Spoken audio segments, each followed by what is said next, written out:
no vienas puses mums ir novecojušais segments ar lielu apjomu īpašumiem. Tas mēs runājam par 70–80% no visa mājokļu skaita, kas ar katru gadu noveco visticamāk straujāk nekā no otras puses tiek kaut vai tikai uzturēts vai savas kārtībā, nemaz nerunājot par renovāciju pilnvērtīgu vai siltināšanu, kur ir būtiskām jābūt izmaiņām gan politikas līmenī, valsts mērogā, tos ar mājokļu politikas līmenī, gan pilsētas mērogā, dažādās attīstības programmās, gan, protams, finansējuma mērogā, banku finansējuma, grantu finansējuma. Un otrā pusē, kur attiecīgi ir šis izaicinājuma bloks saistībā ar jaunajiem mājokļiem, kur tad attiecīgi nepietiekoši ir būvēts gadiem.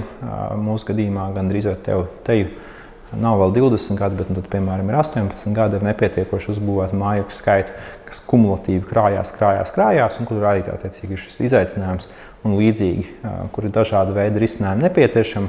Tiesa gan, kur šie risinājumi jau daļēji ir atrasti, daļēji ir ieviesti un attiecīgi tiek jau realizēti.